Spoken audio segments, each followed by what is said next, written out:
An experienced school bus driver started to observe a young African-American girl silently weeping each afternoon during his regular route in Decatur, Georgia. Each passing day, her quiet anguish became increasingly difficult to overlook, awakening a profound worry within him. One particular afternoon, after all other students had been dropped off, he reached a decision he could no longer postpone. He approached her seat and peered underneath it, and what he discovered there left him utterly breathless. Charles Baker repositioned his rearview mirror as the bright yellow school bus rolled along the residential roads of Decatur, Georgia. At age 61, this former Vietnam War veteran had dedicated the past 6 years to driving Route 7 for Eastwood Middle School. This work provided him with meaning and gave him motivation to rise each morning. The afternoon sunlight created lengthy shadows on the weathered pavement, and Charles lightly drummed the steering wheel while quietly humming a classic Sam Cooke melody. It was an ordinary Wednesday afternoon. The bus filled with animated conversations and giggles, rubber soles squeaking against the floor, book bags hitting seats with dull thuds. Students chatted excitedly about the Braves' recent performance, upcoming assignments, and the latest TikTok trends. Charles wore a subtle smile. Certain things remained constant across generations. However, when he checked his mirror once more, his expression grew serious.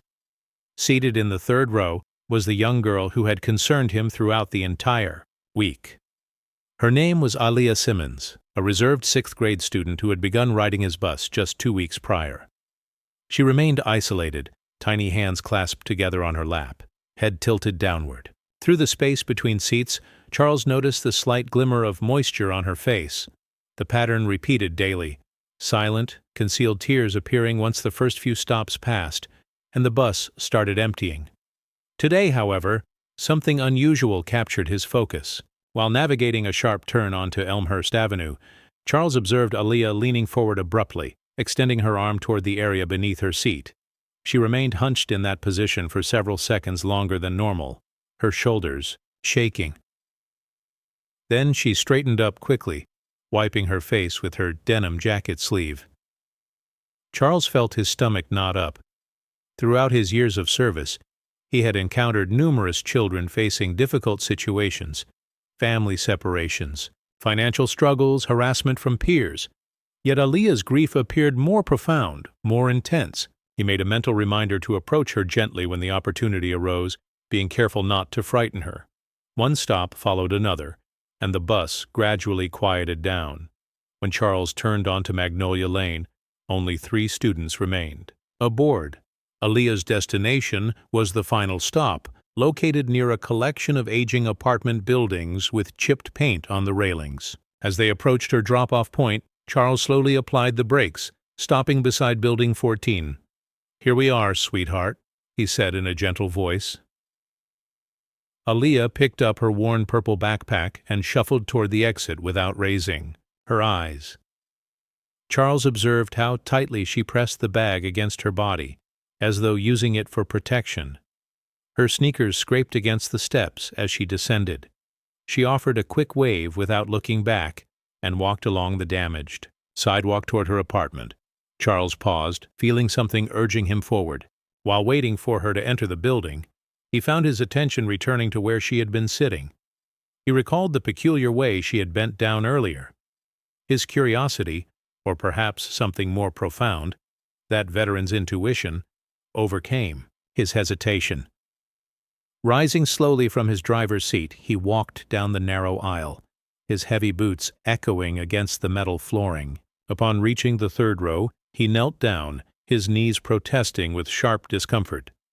Looking beneath the seat, he anticipated finding perhaps a dropped pencil or crumpled tissue. Instead, he discovered something that made him gasp sharply. Wedged between the seat frame and air vent was a small, weathered plastic lunch container. The corners showed cracks, and faded Disney princess decals covered its surface. Charles carefully reached out and pulled it free. It felt surprisingly heavy for such a small item. When he opened the lid, he inhaled sharply. The contents were items that should never be concealed in a lunchbox. A partially empty bottle of ibuprofen, a damaged flip phone with a broken screen, and a wrinkled note written in sloppy handwriting that read, If you tell anybody, they'll take you away from your mama forever. Charles's hands shook slightly as he replaced the lid. His heart hammered painfully in his chest. Every fiber of his being screamed that something was drastically wrong. He remained there for an extended moment, with only the rumbling of the idling engine breaking the silence. Outside, Aaliyah's apartment door had shut, but a dim light flickered behind the worn curtains. Charles realized he couldn't simply drive away and act as though he hadn't witnessed this discovery. He returned to his driver's position and retrieved his phone from the glove box. For several seconds, he simply stared at the device, weighing his options. He didn't want to jump to conclusions. Perhaps the situation wasn't as it appeared. Maybe the child was experiencing bullying at school and feared teachers or classmates, but in his heart, he understood the truth. Rather than contacting the principal, whom Charles suspected would simply file paperwork and move on, he chose a different course of action. He dialed his neighbor and close friend, Officer Raymond Davis, from the Decatur Police Department. Raymond answered immediately. "Charlie, what's happening?" Charles spoke in hushed tones, explaining his discovery, describing Aaliyah's daily tears, the lunchbox hidden under the seat, and the threatening message. Silence filled the line momentarily. Then Raymond's voice became grave. "Don't move," Raymond instructed. "I'll be there in 5 minutes." As promised, a police cruiser appeared next to the bus within minutes, emergency lights off, moving discreetly. Raymond stepped out, his uniform pressed and clean, his focused eyes surveying the apartment complex with professional attention. Charles handed him the lunchbox without speaking. Raymond's expression hardened as he read the note. "I need to conduct a welfare check," Raymond said seriously. "You're certain you saw her enter that apartment?" Charles confirmed with a nod. "Unit 14C. Raymond acknowledged and walked up the sidewalk, requesting backup through his radio. Charles settled back into his seat, gripping the steering wheel firmly. His thoughts raced with questions. What if he had overlooked the warning signs? How many days had Aaliyah endured this suffering before someone took notice? His throat burned with guilt and feelings of powerlessness. Additional patrol cars arrived within minutes. Officers moved swiftly yet cautiously, knocking first before identifying themselves. When no one responded, they entered using a master key provided by the complex manager, who appeared nervous and bewildered. Charles watched from the bus as the front door opened. What unfolded next made his heart ache painfully. Aaliyah emerged, holding a raggedy teddy bear close to her chest. Her complexion was pale, marked with tears. Her narrow shoulders hunched as if attempting to become invisible. Behind her, a woman staggered into view, obviously intoxicated, with tangled hair, shouting incoherently. Charles felt nauseated as he realized the woman barely acknowledged Aaliyah, instead focusing on screaming at the officers about minding their own business. One officer gently knelt beside Aaliyah, speaking softly, while another escorted the woman, presumably her mother, from the apartment in handcuffs. Raymond returned to the bus, his expression grave. "Neglect charges," he said quietly. "Appears to be more than that as well. Child Protective Services will arrive shortly." Charles nodded silently. He felt aged suddenly, exhausted to his bones, but he also experienced something else burning within. Him, a fierce protective instinct he hadn't felt since his military service days. He wouldn't allow this child to slip through the system's cracks. Not while he was watching. Charles remained behind the wheel, observing as Aaliyah was gently guided toward a patrol car. She clutched her teddy bear like a lifeline, her dark eyes, wide and uncertain.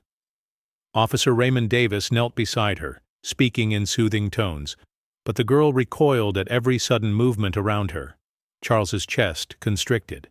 He had witnessed soldiers with that same expression, raw, stripped of security, eyes that had seen too much for their age.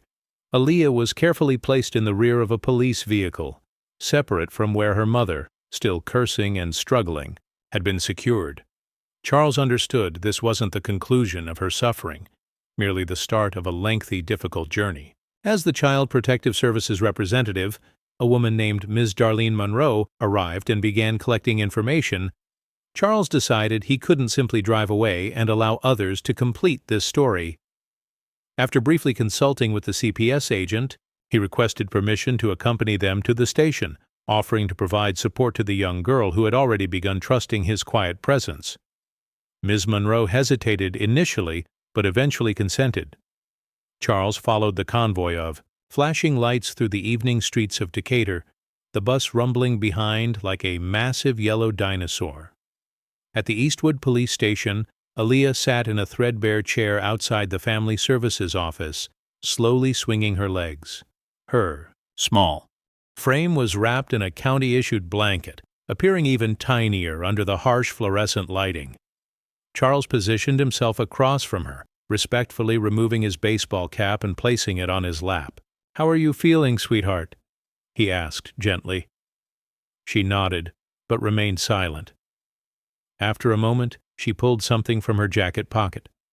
A small, plastic charm bracelet, missing several beads, and began nervously twisting it between her fingers. Charles watched her, feeling a hollow pain settle in his chest. How long had she been attempting to hold herself together with nothing but tiny fragments of comfort, like that broken bracelet? A social worker eventually called them into a small interview room. The walls were painted an unpleasant shade of green, intended to be calming but succeeding only in appearing tired. Charles stayed back against the wall while Ms. Monroe knelt before Aaliyah. "Sweetheart, can you tell me about the note we discovered? Who wrote it for you?" Aaliyah shrank back in her chair, and Charles saw her hands form tiny fists. After a lengthy pause, she whispered, "It was Mr. Reggie, Mama's boyfriend. He said if I told anyone, I'd be taken away and Mama would go to prison." Ms. Monroe maintained a steady voice. "And the medication in your lunchbox?" Aaliyah hesitated. "Sometimes he made me take pills. Said they would help me mature faster. I didn't like them. They made my stomach hurt."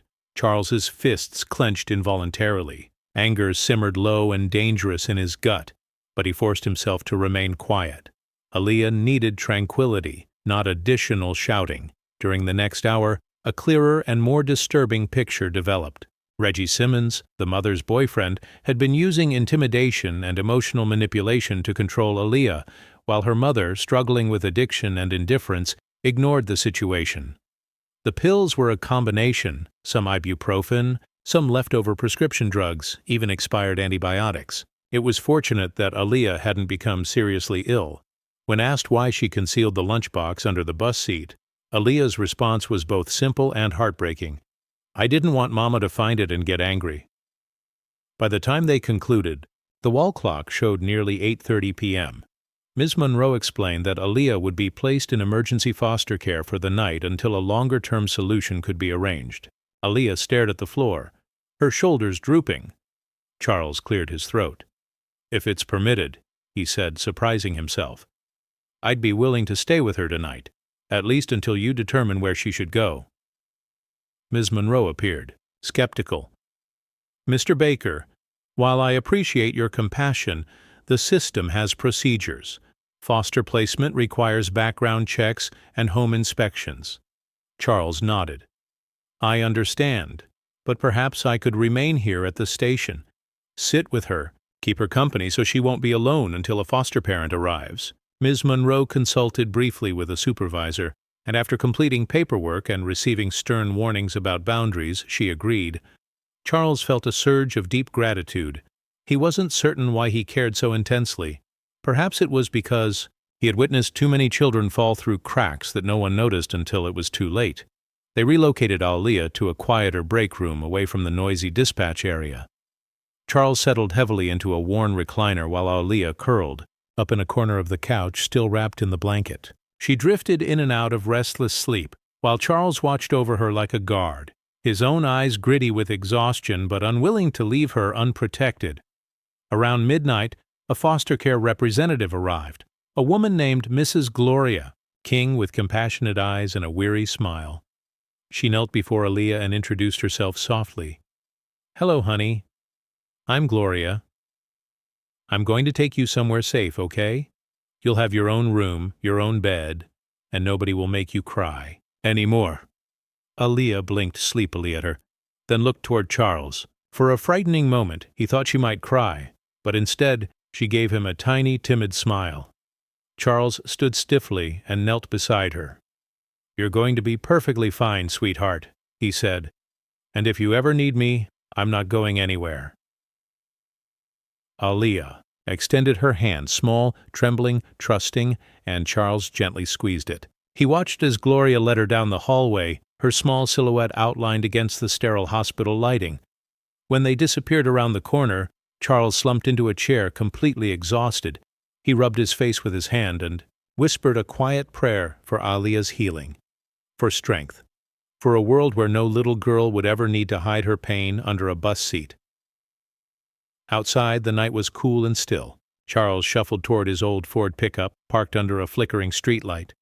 He climbed in and sat there for an extended time, staring at the dashboard without really focusing on it.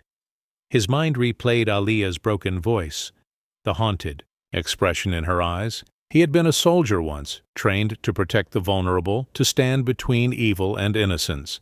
Tonight, in his own quiet way, he had fought again. When he finally started the truck and drove down the empty streets toward home, he knew one thing with certainty. He was not finished with Aaliyah Simmons's story. Not even close. The following morning, Charles woke before sunrise. Sleep had come in restless fragments, haunted by images of Aaliyah sitting alone in that sterile police station break room. As the coffee maker gurgled in his small kitchen, Charles sat at the table, gazing out the window at the mist rolling across the cracked sidewalks of his Decatur neighborhood. He couldn't shake the feeling that he was meant to do more. After breakfast, he made a decision. He put on his old bomber jacket, the one from his Air Force days, and drove directly to the Eastwood police station. Officer Davis was just finishing his night shift and looked surprised to see him. "Morning, Charlie. How are you holding up?" Charles shrugged. "Barely." "Listen, Ray, do you know how to contact that foster lady, Miss Gloria? I was wondering if it's allowed, maybe I could visit Aaliyah sometime, just to check in." Davis studied him for a long moment, then nodded slowly. "I'll make a call." While Charles waited, he paced the worn linoleum floor, the scent of stale coffee and disinfectant filling the air. Finally, Davis waved him over. "Gloria says yes, but supervised visits only, at least initially. Paperwork needs to be completed. First," Charles filled out the required forms with shaking hands. He had never been through anything like this before. It felt invasive, personal questions about his background, his health, even his financial situation. Still, he didn't hesitate. When it came to that little girl, no inconvenience was too great. A few days later, Charles pulled up outside a modest brick house in nearby Clarkston. Gloria King met him at the door, her welcoming smile easing some of his anxiety. Inside, the home was cozy but neat, filled with the aromas of cinnamon and laundry soap. Aaliyah was sitting at a small kitchen table coloring when she looked up and saw him. For a moment, she froze. Then, slowly, she smiled. It wasn't a big smile, not the kind that lights up your entire face, but it was genuine. Charles felt something relax inside his chest. "Hey there, sweetheart," he said, stepping inside carefully, as if afraid to shatter the moment. Gloria bustled around them, making tea and chatting about unimportant matters. Charles knelt beside Aaliyah's chair. "How are you doing?" She shrugged, then surprised him by saying, "Better now?" He smiled back, blinking against the sudden moisture in his eyes. They spent the afternoon together playing simple board games and talking in short bursts. Aaliyah was cautious, but she opened up more than Charles expected. She told him about her passion for drawing, her dream of becoming a veterinarian, how she missed her previous school in Savannah, where life had been happier.